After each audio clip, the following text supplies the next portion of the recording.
Procivis, l'immobilier qui a du sens présente Sud Radio, le grand matin week-end, Osez investir l'hebdo, 9h30-10h, Thomas Binet. Nous nous retrouvons pour le 92e numéro d'Osez investir, l'hebdo de l'investissement réussi. Bonjour Thomas Binet. Bonjour Philippe.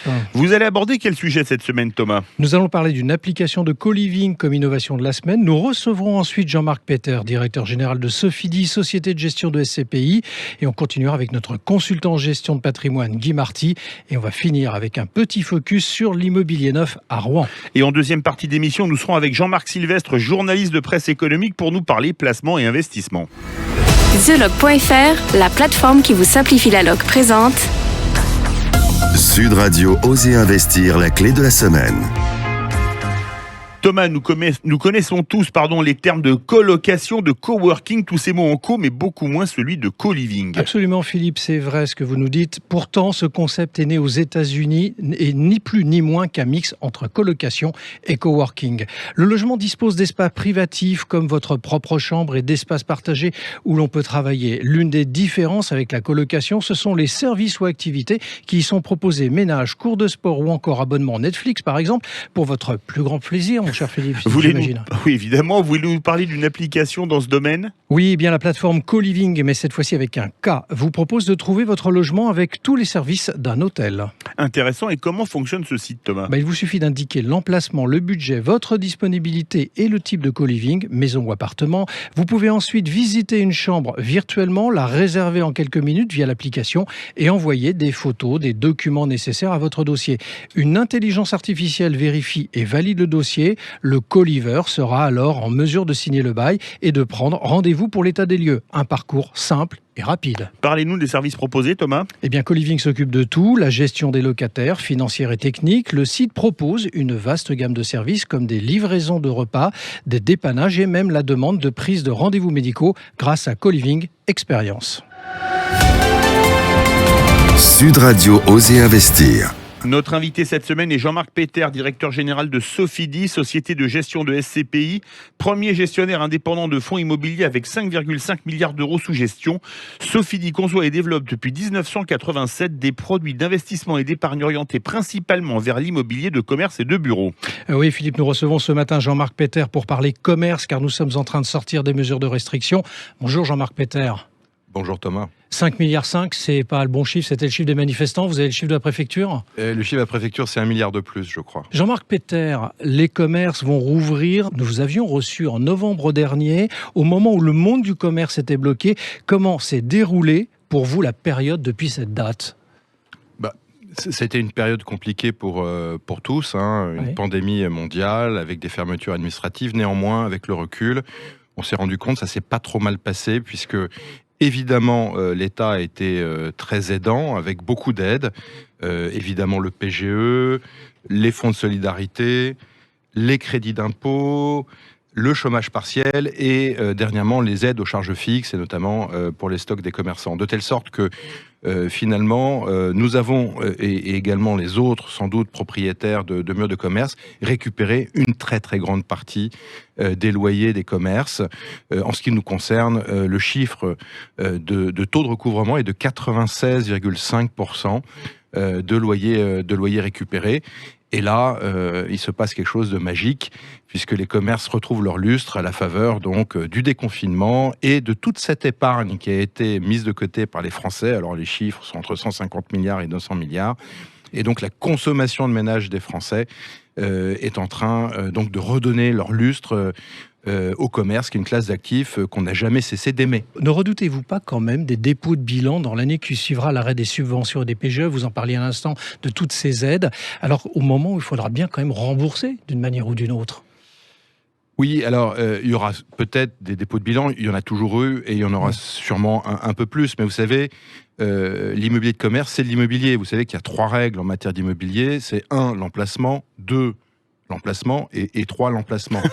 de telle sorte que si vous avez par exemple un restaurant qui est bien placé à Paris par exemple, ou à Bordeaux, à Lyon, et si jamais le locataire fait faillite, il y aura sans doute pas mal de repreneurs du fonds de commerce, tout ça organisé évidemment par le liquidateur mandataire, pour finalement prendre la suite de ce locataire défaillant. Alors on nous parle de plus en plus du centre-ville comme solution pour le commerce après les avoir désertés pendant des années. Vous êtes convaincu que c'est l'avenir, le centre-ville ? Oui, et de ce point de vue-là, je suis un peu contrariant par rapport à tout ce qu'on entend un peu romantique aujourd'hui, du fait d'ailleurs de la pandémie, de ces départs massifs vers la province. Ouais. En fait, la réalité, ce que moi je crois et ce qu'on croit chez Sofidy, c'est que les phénomènes de métropolisation vont continuer partout dans le monde, en Europe et en France, avec des gens qui vont donc de plus en plus devenir urbains et de moins en moins ruraux, sauf quelques-uns qui s'exilent sans doute dans une logique un peu bobo vers la province. Et évidemment, avoir des commerces de proximité dans les centres-villes qui sont amenés et condamnés à grossir et sans doute à se verticaliser, c'est évidemment quelque chose qui est pertinent en termes d'investissement immobilier. Alors qu'est-ce qui va arriver pour les commerces de périphérie en revanche ? Alors la périphérie fait partie de la métropole, donc... Vous pensez qu'elle va être protégée au même titre que le centre-ville ? Le commerce qui est un peu, je dirais, entre guillemets, toxique, c'est le commerce de périphérie des villes de taille moyenne. En revanche, quand vous êtes dans une périphérie de métropole régionale, française ou européenne, la meilleure chose qui puisse vous arriver, c'est d'être gagné par l'urbanisation. C'est-à-dire que la ville s'étale, en plus de se verticaliser.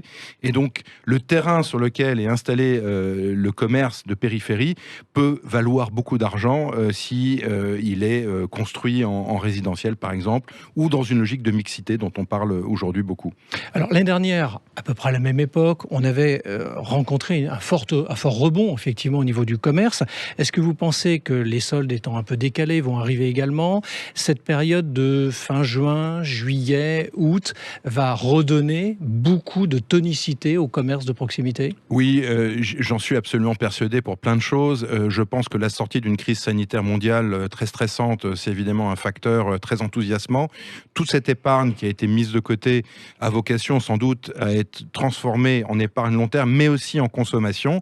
Et on a envie de se faire plaisir. Et je pense que les chiffres aujourd'hui que l'on constate dans les commerces sont largement supérieurs à ceux de la même période hors crise sanitaire. Alors, il ne retire pas moins que durant cette période, de par la fermeture d'un certain nombre d'enseignes, de magasins de proximité et même éloignés, on s'est tous tournés un peu vers le e-commerce. Force est de constater qu'on a peut-être un peu aussi changé nos habitudes. Est-ce que vous pensez que ça va laisser des traces ? Oui, c'est vrai. Le commerce, comme l'immobilier, est toujours en mutation. Il est vrai que le e-commerce va continuer à se développer, mais donc c'est une force négative pour le commerce physique, mais une force positive structurelle qui est ce phénomène de métropolisation compense, du moins je le pense, cet impact négatif du e-commerce. Et aussi un autre élément que je soumets à votre sagacité, c'est qu'il va y avoir de moins en moins de voitures dans les grandes métropoles, de telle sorte qu'on ne pourra plus aller par exemple dans une enseigne suédoise de magasins pour aller acheter des commodes Billy. Pas du tout à qui vous faites allusion. Moi non plus. Et donc, ça commence par un I, ça finit par un A en 4 lettres. Et donc cette enseigne, depuis maintenant plusieurs années, se déploie dans les centres-villes des grandes métropoles, mais il n'y a pas que. Beaucoup d'enseignes qui traditionnellement s'expriment en périphérie viennent aller chercher cette clientèle des métropolitains, des urbains dans les centres-villes. Merci Jean-Marc Peter, et je rappelle que vous êtes le directeur général de Sofidy. Sud Radio Oser Investir. Guy Marty, vous êtes le consultant d'Oser Investir en gestion de patrimoine et le fondateur de pierrepapier.fr. Alors, nous venons de parler de commerce en magasin avec Jean-Marc Peter. Ce magasin qui résiste bien malgré la croissance spectaculaire donc du commerce digital. Ceci vous inspire une référence historique ou une réflexion, mon cher Guy ? Ça me fait surtout penser à Montesquieu et à ses nombreuses réflexions sur ce qu'on appelle le doux commerce. Oui. Et pourquoi cette douceur, mon cher Guy, ce dimanche matin ? Eh bien, à l'époque de Montesquieu, donc première moitié du XVIIIe siècle, les drames étaient surtout ceux de la violence politique, des guerres de religion, et à une échelle et une intensité qu'on ne pourrait même plus imaginer aujourd'hui. Alors que quand on se rencontre, qu'on achète ou qu'on vend, eh bien, on oublie les passions. Et donc, le salut pour le commerce ou par le commerce d'ailleurs. Alors rien n'est simple, parce qu'en réalité Montesquieu puis les philosophes des Lumières avec lui ont tous insisté sur deux aspects du commerce. Un aspect négatif, la domination de l'argent sur les autres valeurs, et un aspect positif avec les échanges entre les individus. Alors, vous situez Amazon, par exemple, du côté négatif ou du côté positif ? Alors, il faut faire attention quand on lit les auteurs classiques, c'est-à-dire que pendant très longtemps, le mot commerce signifiait à la fois les échanges entre les personnes, on dirait aujourd'hui rendez-vous, réunion, rencontre, et les échanges de marchandises. Le commerce désignait donc les deux à la fois.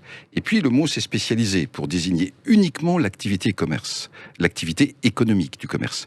Et en ce sens, le commerce n'a cessé d'évoluer jusqu'au commerce en ligne.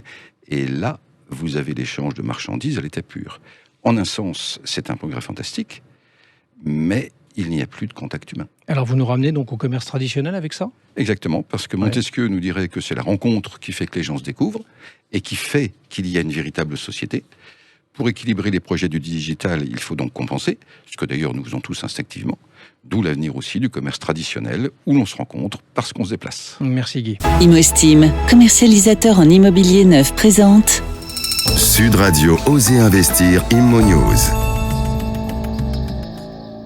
Thomas, nous sommes en duplex avec Sébastien Gresson, directeur de la promotion immobilière d'Edifid. Nous vous recevons ce matin pour parler d'immobilier neuf dans la ville de Rouen en Normandie qui a plus de 100 000 habitants. Bonjour Sébastien Gresson. Bonjour Thomas. Comment se porte le marché du neuf sur Rouen et quelle est la tendance actuelle ? Alors le marché du neuf de Rouen et de sa région se porte bien. Il a fait preuve d'une grande résilience en 2020 face aux difficultés économiques et sanitaires que nous avons pu rencontrer. C'est un marché qui reste stable à mi-année avec une tendance à 1000 logements à peu près réservés par an, malgré une offre qui continue de baisser. Le marché rouennais est un marché de province qui reste encore rentable si on le compare à des marchés de grandes métropoles. Alors on va parler un peu placement. Si je souhaite, au-delà de la situation de chacun, faire un placement sur Rouen, vers quel type de bien devrais-je m'orienter selon vous ? Alors au-delà de l'emplacement on l'entendait tout à l'heure, la réponse est multiple à Rouen. Avec ces universités, ces écoles et toutes les industries qui composent la métropole de Rouen, la demande en matière de logement va du studio au logement pour les familles, mais aussi pour les seniors. Donc que ce soit en logement collectif ou en maison de ville. Merci Sébastien Gresson d'être passé du côté d'Oser Investir. Restez avec nous, on revient dans un instant avec le club Oser Investir et Jean-Marc Sylvestre, journaliste économique, pour parler placement et investissement. Sud Radio, le grand matin week-end, Oser Investir l'hebdo, 9h30, 10h, Thomas Binet. Avec Procivis, l'immobilier qui a du sens.